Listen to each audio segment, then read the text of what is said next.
Good evening or afternoon. It's 5:30 here, and I just wanted to talk about today. And yesterday I made a hell of a good schedule for my days to come, just like general one. And today was just so nice, just following every minute of it, like minute by minute, that I just thought that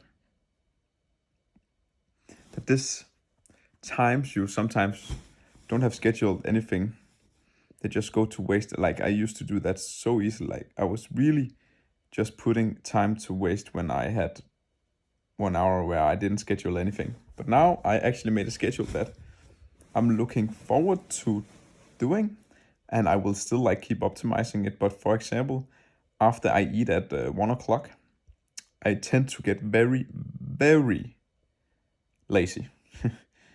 And I can't really do any work. So if I sit with the computer and I just want to procrastinate and do like legit nothing.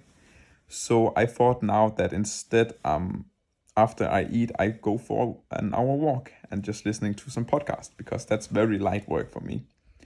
And today I did it and it just works wonders. Like it was really, really, really nice to just walk a trip and listen to some podcasts with my dogs. So it's okay that you have, I think like a lot of people out on the internet want self-improvement. They are like, oh, you should really not have these bad down moments. You should just work like 12 hours a day if you want to be an entrepreneur and just make money online. But for me, that thought is very, like it doesn't, how can you say it? It's not very valuable to you because then you're just sitting and saying like, okay, I should work 12 hours if I should make this work.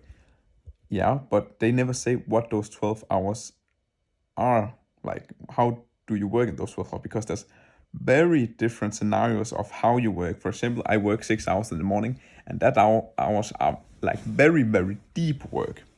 And you can also say that probably walking with my dogs and listening to podcasts, consuming content is also working, right?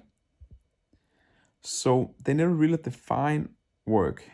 And is work watching a YouTube video, like educational YouTube video? Is work watching a course? Is work jumping on a meeting with someone? It doesn't really like, it's very hard to define what is work to you. So don't be mad about yourself if you're not working 12 hours because these people are working 12 hours, but maybe 6 of them are very deep and then the other 6 are like where they're jumping on meetings or they are watching a course or making a course or so, like some shallow work or listening to podcasts. That's also work for some. So don't compare yourself to them. You should only compare yourself to yourself. I don't know if you heard this before, but you need to try to always push your edge. So if right now you only can work 2 hours of deep work, that's okay. Like that's totally okay. It's better than 0.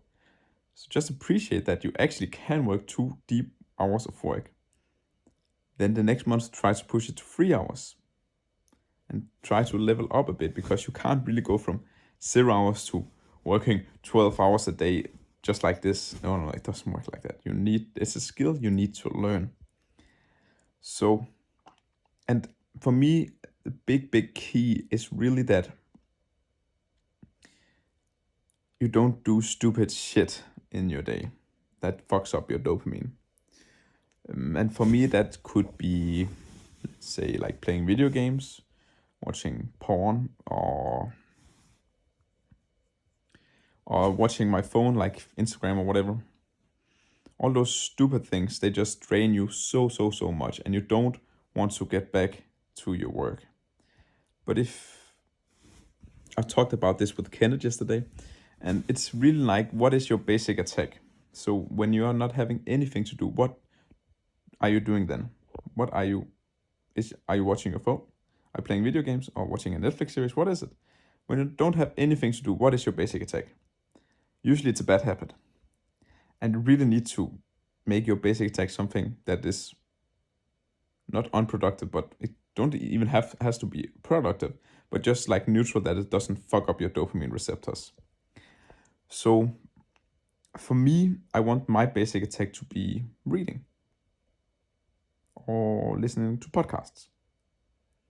because that doesn't fuck up my dopamine receptors. That is actually more boring than doing the actual work. So for me, I can only do that for some time, then I want to do something else. So really define your basic attack. What are you doing when there's nothing around and you don't have anything to do? What are you doing then? Is it your phone? Define it. And then make it a habit that you do something else with your basic attack. Make your basic attack something slightly productive. Or maybe just neutral.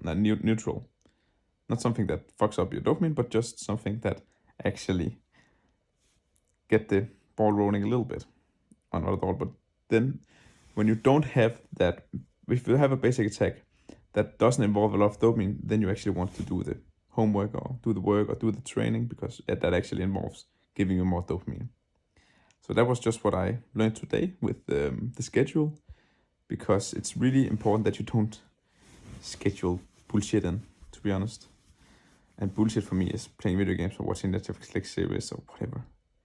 Don't schedule that in. Just schedule what your optimal day would look like. And that's okay if it's an hour where you're going for a walk or sitting and reading for 45 minutes. I also did that today because I'm relaxing very much. I'm like, can shut my brain off a bit and just relax, because you need that throughout the day. You can't just be 100% productive in 12 hours.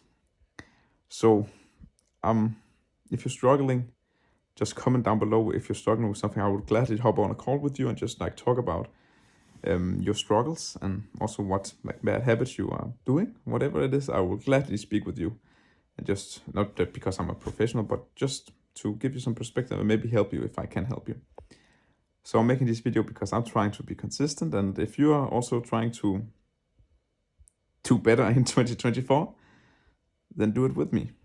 If that involves going to the gym more, if that involves reading as your basic attack, then let this be a reminder of that we need to make 2024 even better, so we can actually provide for our families and actually make the life we want to live.